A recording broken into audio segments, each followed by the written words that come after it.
na carta de Paulo aos Efésios, capítulo 6,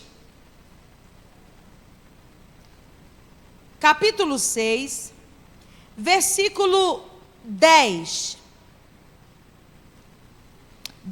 ao 12. Eu vou ler esses 3 versos, muito conhecido, mas eu quero tê-lo como base. Foi o que o Espírito Santo colocou no meu coração, né? Para trazer essa porção da palavra do Senhor. Diz assim: no demais, irmãos meus, fortalecei-vos no Senhor e na força do seu poder.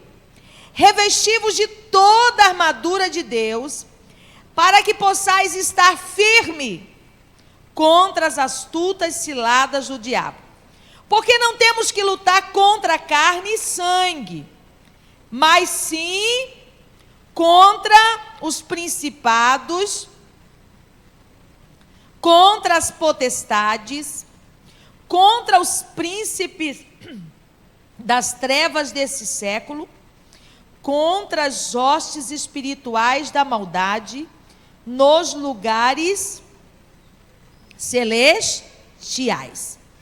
E eu quero falar sobre líderes fortalecidas para vencer os desafios. Irmãs, eu queria que as irmãs redobrassem a atenção. Porque às vezes você perde um pontinho e depois você não consegue ligar mais. E como a irmã disse, é tão precioso estar aqui nessa manhã. Eu sinto assim, irmã, eu sinto privilegiada. Porque você vai sair daqui, a minha mãe e meus pais são mineiros, né? Quando eles chegaram no Mato Grosso, eles ainda levavam, até hoje ainda são um pouquinho mineiros, né? Mas já mudaram um pouquinho, né? Eles falavam sobre o embornar. Quem já viu falar do embornar aqui? Hã? Irmã, então, você tem que levar esse embornazinho que você trouxe cheio.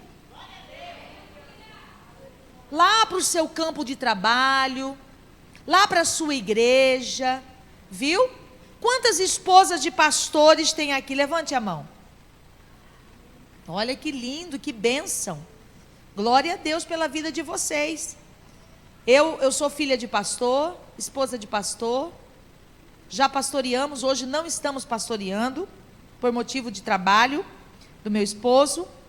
Mas eu sempre digo, eu sei muito bem, conheço bem os bastidores, viu? E sempre digo, ninguém vai saber o que é ser mulher de pastor se não for mulher de pastor. Você pode explicar, que a pessoa não vai entender. Ninguém vai saber o que é ser filho de pastor se não for filho de pastor, irmãs. Então, na verdade, não é que nós somos superiores a ninguém, não. Mas nós estamos num degrau mais alto. Sim ou não, irmãs? E a Bíblia diz que aquele que mais é dado... Então não tem nem que chorar. Não é a Bíblia? Né? A gente, não obstante a gente saber que é uma missão bonita, importante. E tem muita gente, irmãs, lá na fila, olha aqui para mim, irmã, querendo estar no seu lugar, você sabia?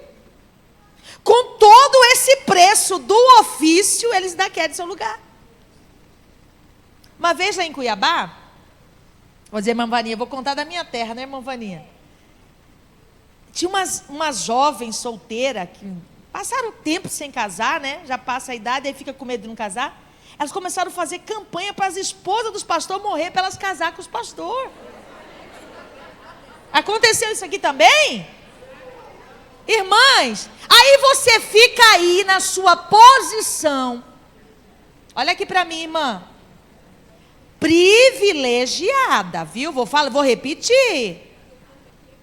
O campo é grande. Aconteceu em algumas regiões, a pastora está dizendo aqui.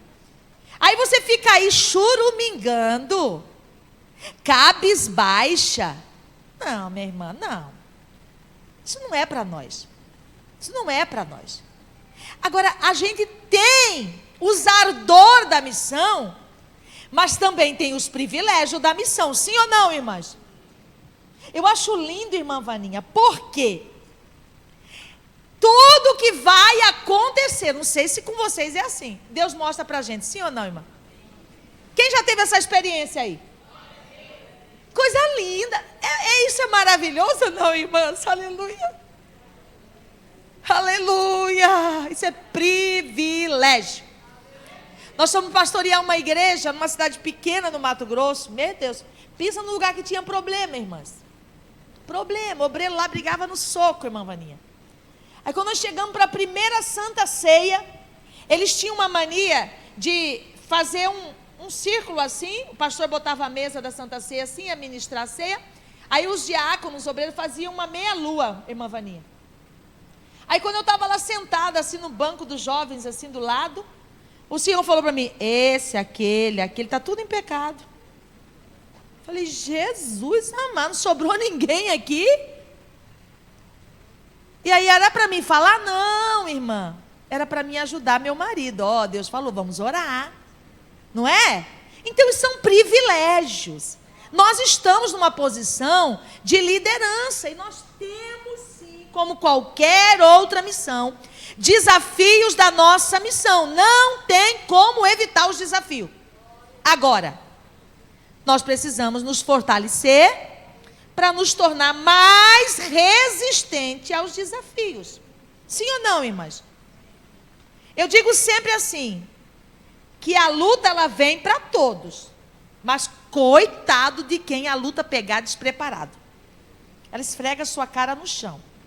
Quando a luta te pega orando, jejuando, né, irmã Vaninha? Ela vem, você sente o impacto dela. Mas você tem uma visão fortalecedora. Eu vou atravessar, isso acontece, eu vou passar, são experiências, a visão é outra. Então nós precisamos nos fortalecer. Enquanto as palavras forem ministradas, irmãs, se houver algum confronto, alguma incomodação, é porque a palavra é para você. Não fica tentando jogar para ninguém, não. Porque a palavra, ela vem para nos confrontar, não é afrontar. Tem muita gente lá sentado no banco, às vezes, que eles acham que o pastor, quando prega uma palavra, está afrontando eles. Já ouviram falar nisso? Eu já vi igreja que o povo tirou o pastor, porque diz que toda palavra que o pastor pregava, afrontava. Eles não entendiam que a palavra, ela confronta. Ela põe você diante da sua fraqueza. Para te dar uma oportunidade, aleluia, de você reconhecer, se humilhar. Aleluia, irmãs. Então vamos nos fortalecer. Primeiro, vamos falar sobre a edificação familiar da líder. Isso é muito importante. Se der tempo, nós vamos falar do relacionamento da líder com as suas lideradas.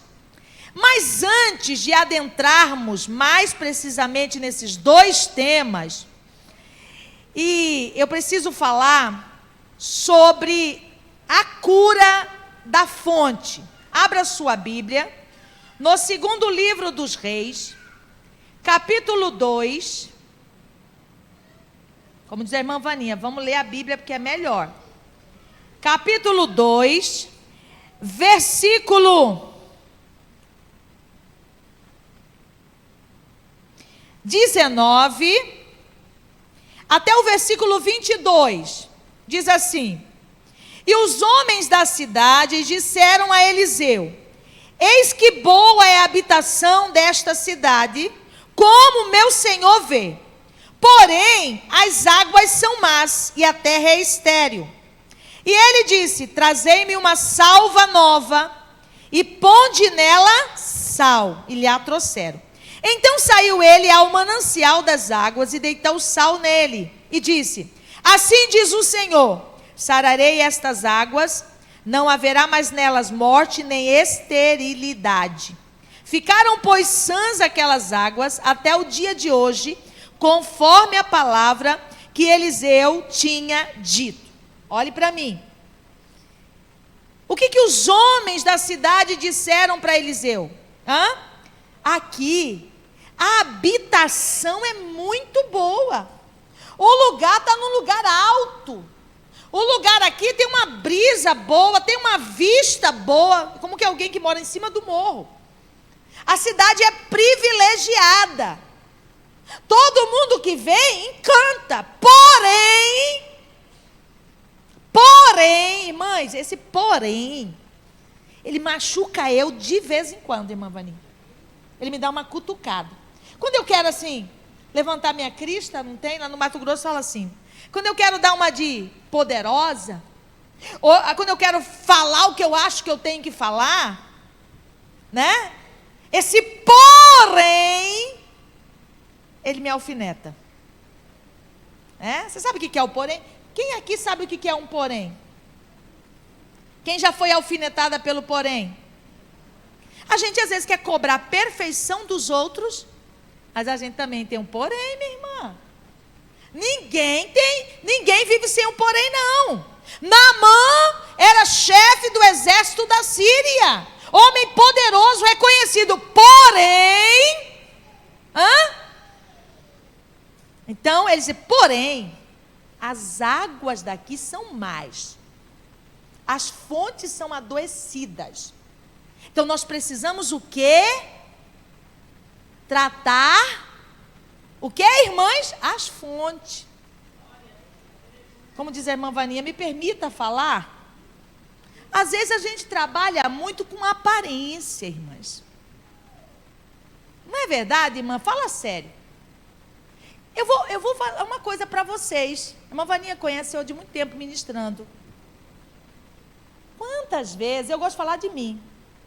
Eu já vesti uma capinha da aparência, irmã Vaninha. E você sabe que, só entre nós aqui, mulher de pastor tem essas capinhas também? Tem. E tem hora que se faz até necessário. Porque só você sabe lá, mas você tem que chegar aqui. Tá tudo bem. Vai dar certo. Deus é bom. Seu filho está morrendo lá. Tem uma confusão do marido com o filho. E você tá... Não, minha irmã, Deus vai dar tudo certo. Aí o povo acha que você é perfeita. Chora de trás das cortinas. Aleluia. Deixa a palavra achar lugar aí, viu, irmã? Percorrer. E aí a gente tem que, né? Mas tem hora que é para esconder mesmo. Que a gente quer viver uma falsa imagem. É bonito, é um lugar vistoso. Porém,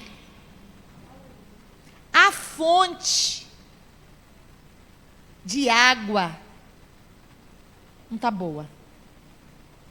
Então não tem como se fortalecer sem curar a fonte, sem jogar sal na fonte primeiro. Eliseu não foi lá nas correntes e jogou sal assim de qualquer jeito, não. Pega uma salva nova, nada que foi usado. Olha aqui que privilégio, para nós é tudo novo, irmãs. Para nós é tudo, Deus não usa a mesma estratégia que usou com ela, vai usar comigo, não. Na igreja não tem isso, com Deus não tem, Ele tem as suas multiformes maneiras de trabalhar. Cada um, Ele trabalha de um jeito. Esses dias eu recebi uma ligação, uma chamada, de uma guerra, de um pastor, amigo meu, com obreiro e tal, e ele pedindo oração. E eu fui orar, sim, por aquele obreiro, né? E o Espírito Santo falou assim, você já parou para pensar que ele pode estar doente emocionalmente e essas atitudes são reflexos disso?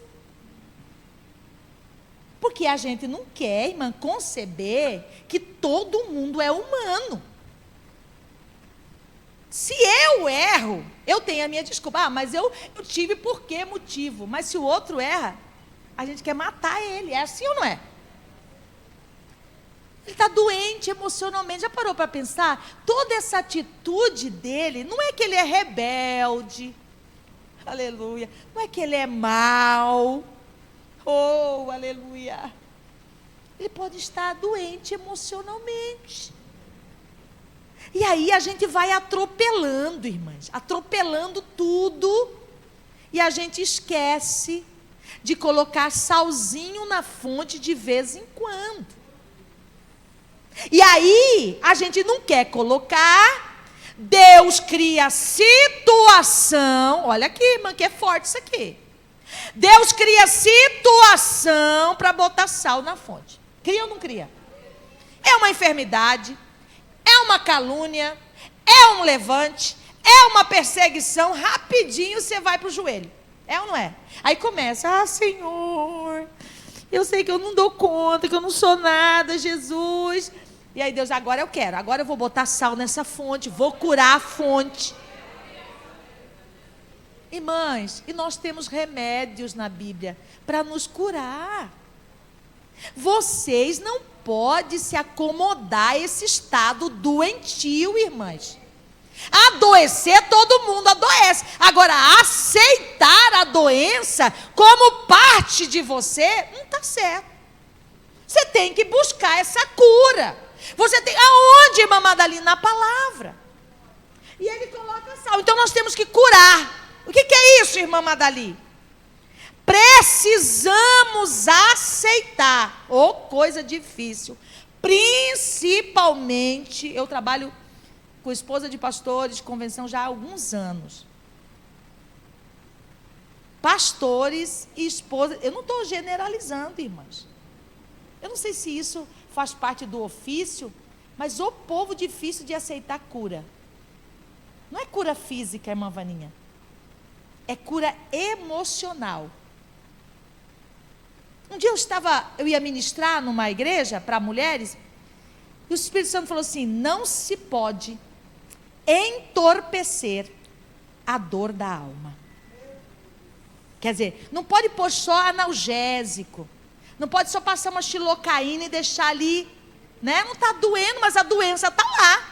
Xilocaína, quando você passa, ou a dor está lá. Quando você vai operar, aqui você toma uma anestesia, adormece, mas a doença está lá.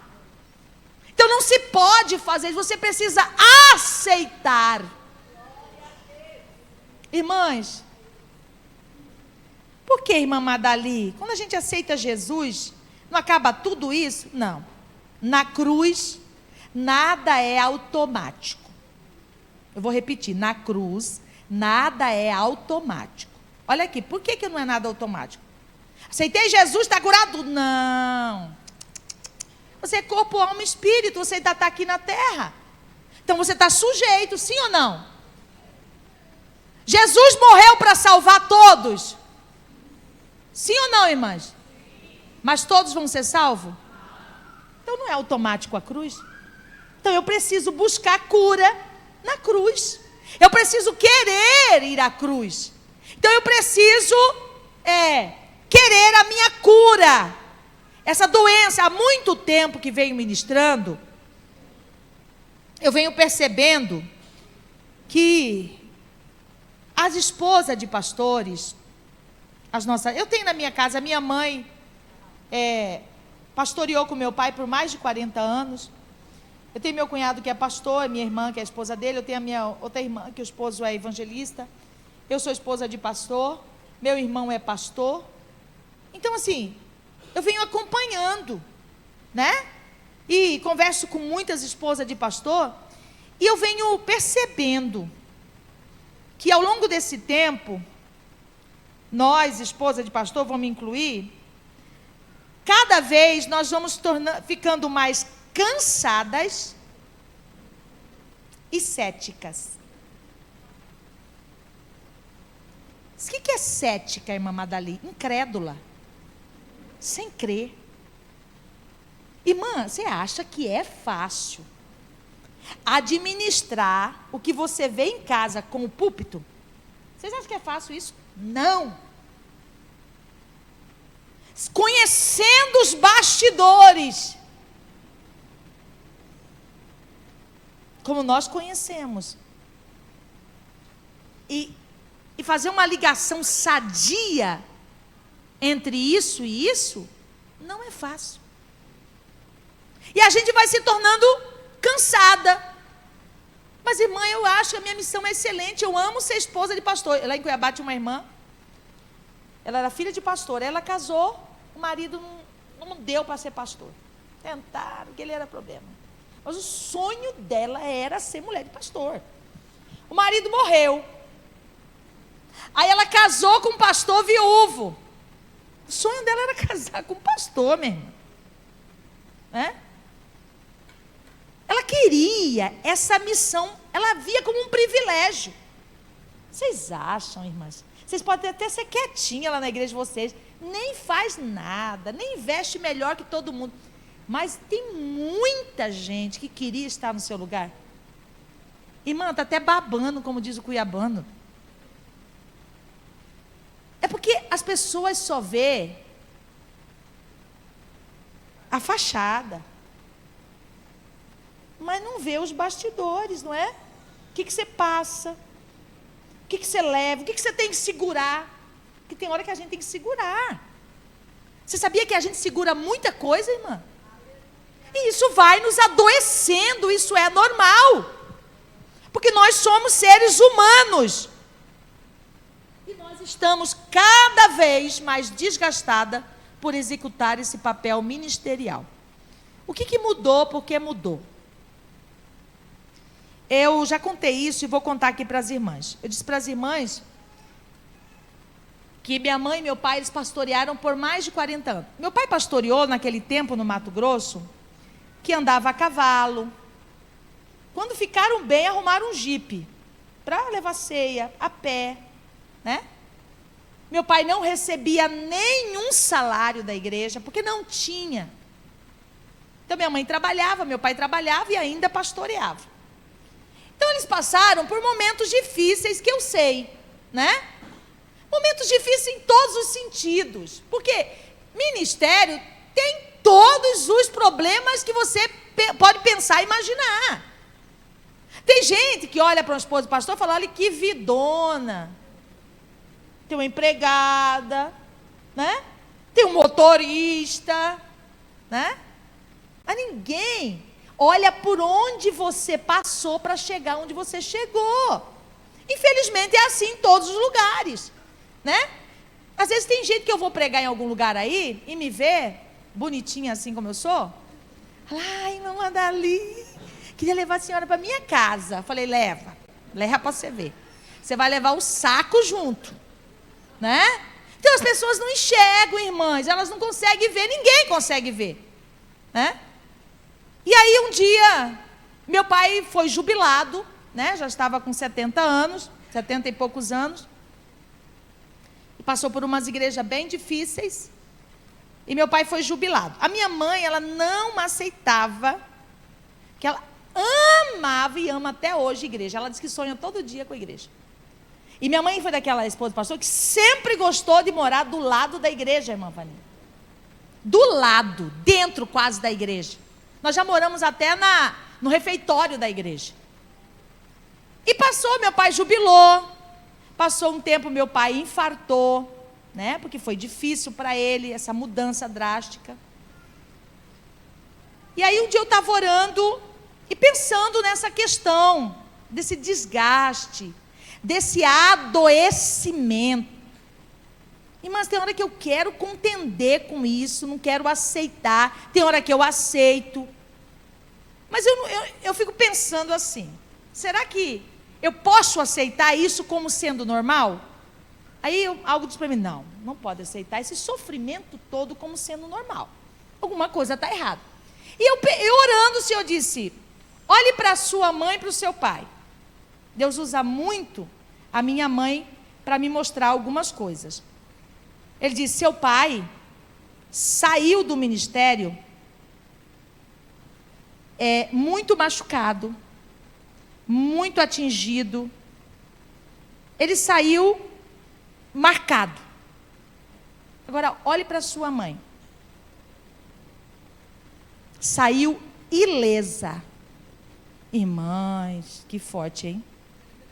Minha mãe atravessou mais de 40 anos de ministério. Irmãs, olha aqui para mim, isso é muito sério. Olha que testemunho do céu. Ela atravessou todos esses anos e saiu ilesa. Nada durante... Vocês têm que conhecer, irmã Cida. Hoje ela está com 80 anos. Você chega perto dela, é só alegria. Sabe aquela que consegue tirar riso da tristeza? Nada machucou ela. Aí eu fiquei encabulada. Porque eu estou vendo gente que começou agora no ministério, ela está cheio de bicos e bocas. Ai, não dá, não aguento. É muita. Só reclama do ministério.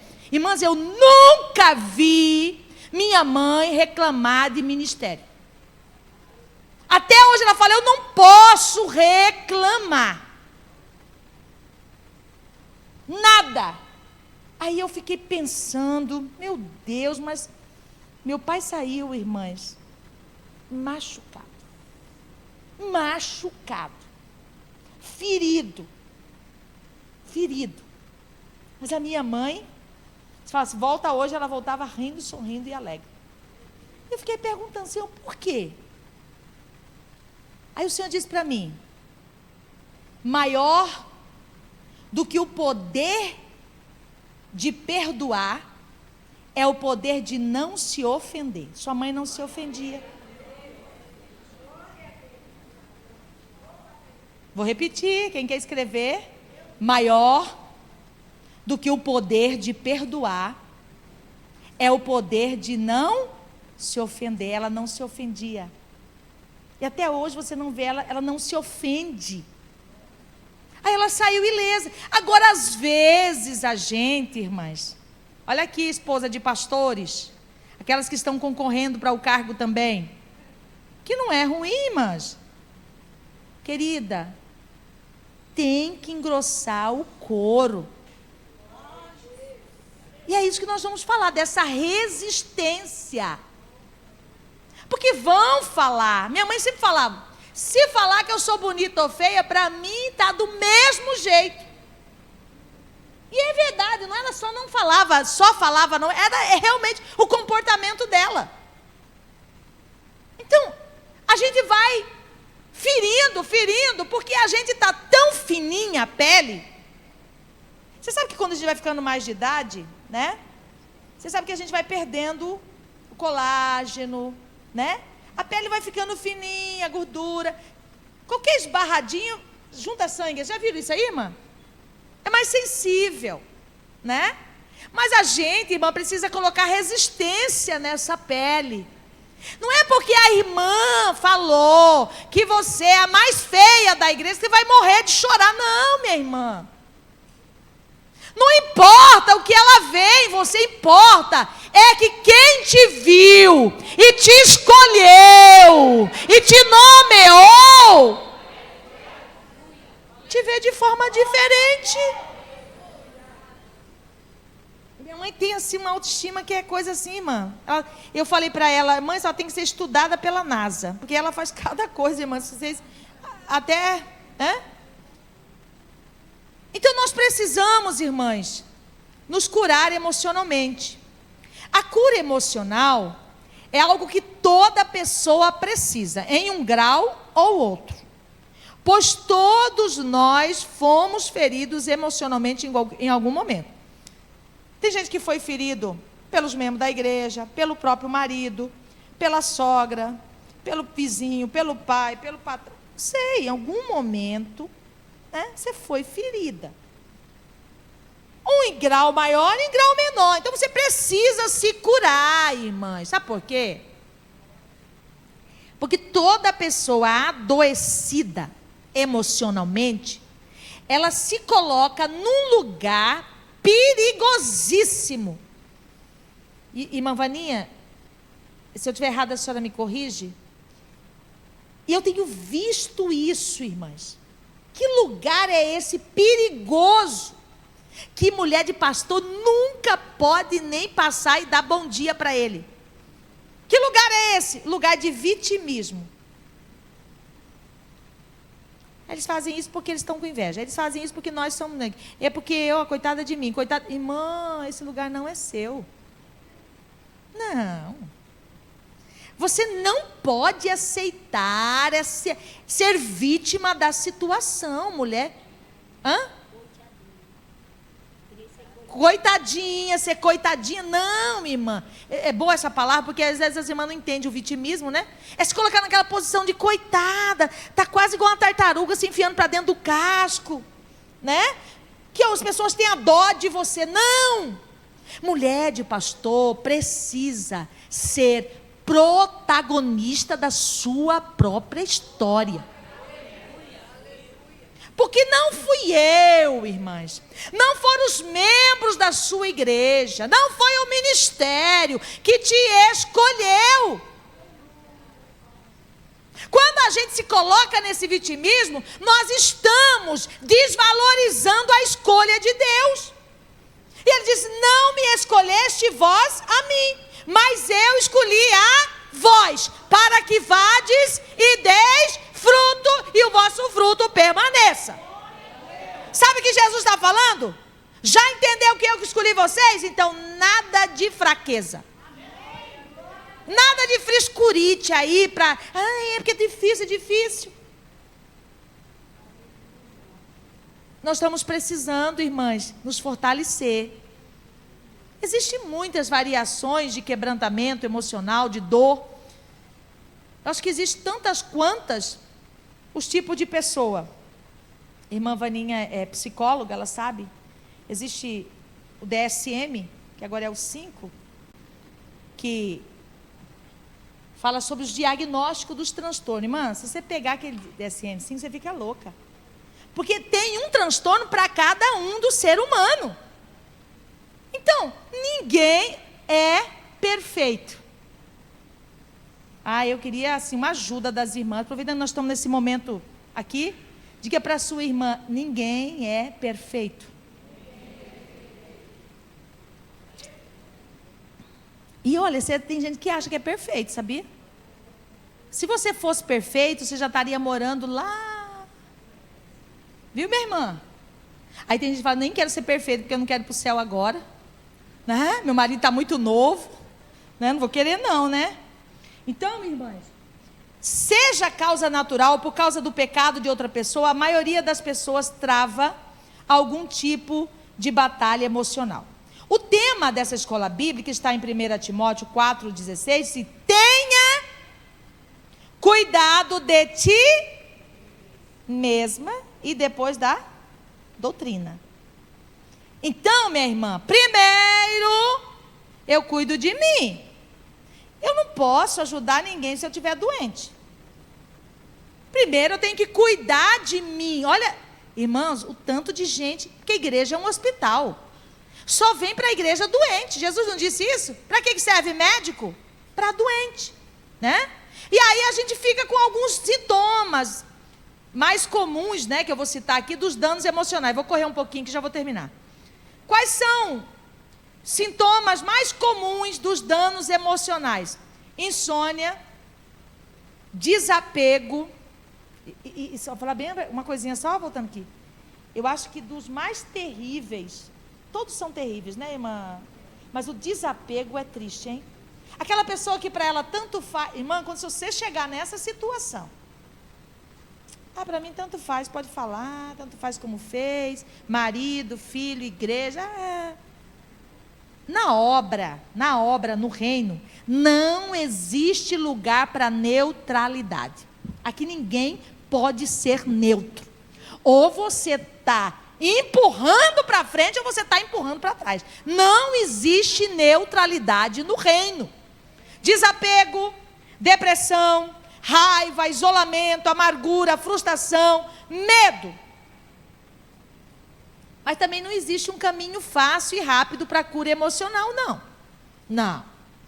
Alguns dirão que tudo o que precisamos fazer é aceitar Jesus e de repente seremos curados de nossas doenças emocionais e outras. No entanto, queridas, permanece o fato de que somos criaturas carnais. A Bíblia diz: o espírito está pronto, mas a carne é fraca. O apóstolo Paulo lutou com a carne e falou de como ela resistiu obstinadamente os desejos da sua vontade e mente seguir a Deus. Ele diz, aquilo que eu queria fazer, não faço. E o que eu não queria, quem que nunca lutou isso aí? Irmã, você não quer fazer, aí você faz.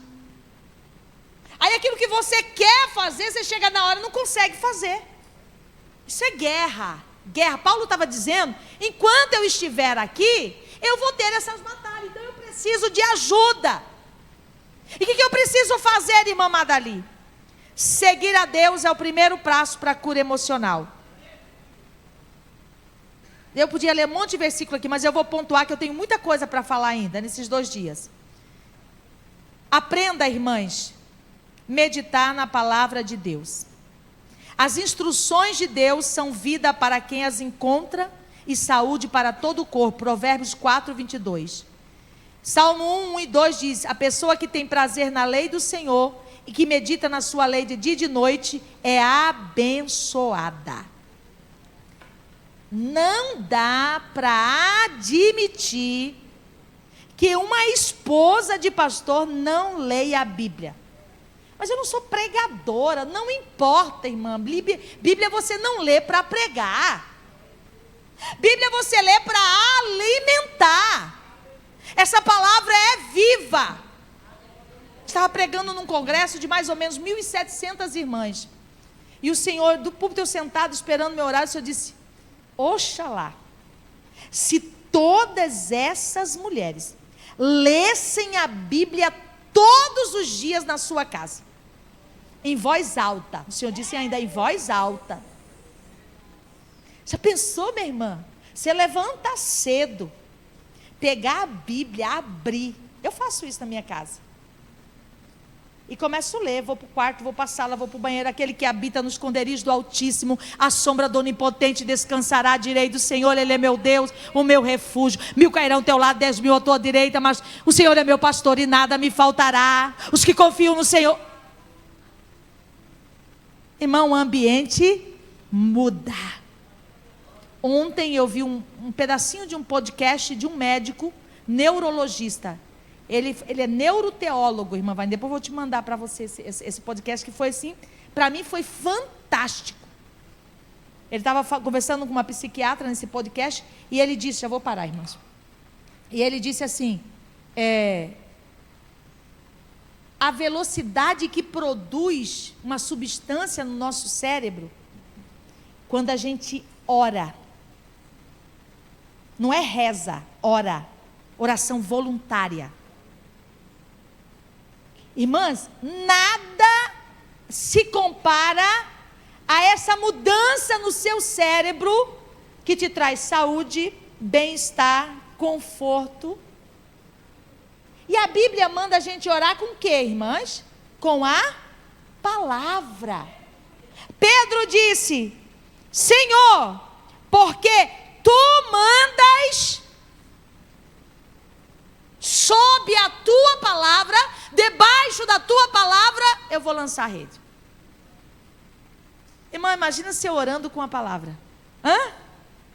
Imagina você orando com a palavra. Senhor, é a tua palavra que diz. Eu já contei, meu marido e eu tivemos Covid, ficamos bem mal. Meu marido ficou pior um pouquinho que eu. Ele já estava chegando naquele momento, irmã Marlene, que ele já estava querendo passar tudo as senhas para mim. Já estava pensando mesmo que a febre não deixava. Tomava injeção e nada. Já 13º dia. E eu também não estava muito boa, mas não tinha febre, né? Aí um dia ele chegou, levantou da cama, deitou no sofá. Lá em casa era assim. E ele, já começou a subir de novo a febre, o calorão assim, que subia nele, assim, quase sufocando ele. Irmãs, eu falei, gente, não é possível que tudo que eu aprendi até hoje, eu não posso colocar em prática agora. Porque tem hora que não tem pastor para orar para você não, minha irmã. Tem hora que não tem ninguém para te dar uma palavra. Mas você tem um amigo que está com você em todas as horas. Peguei a Bíblia, Marcos 15, 16 ou 16, 15, agora eu esqueci. Senhor, li. em meu nome, imporão as mãos sobre os enfermos e os curarão. Eu fiz aquilo. Falei, Jesus, é a tua palavra que diz. E a tua palavra diz, em meu nome, no teu nome, eu imponho as minhas mãos e repreendo essa febre agora. Irmãs, foi instantâneo, a febre deixou ele. Então, medite na palavra. Não dá para admitir uma esposa de pastor que não tenha deleite na palavra. Tem, mamãe? Não tem, irmãs. Você não vai vencer. Você não vai ter recurso na hora que o diabo levantar contra você. Porque você não tem conhecimento da palavra. Como que você vai lutar contra o diabo? Você não tem recurso. É como uma pessoa que lê pouco. Ele não tem. Não sei falar, é porque você lê pouco. Você não tem recurso de gramática, de vocabulário. Mas quem lê a palavra tem recursos abundantes. E tem mais, irmã, são recursos poderosos. Amém? Obrigada, minha irmã, Deus abençoe.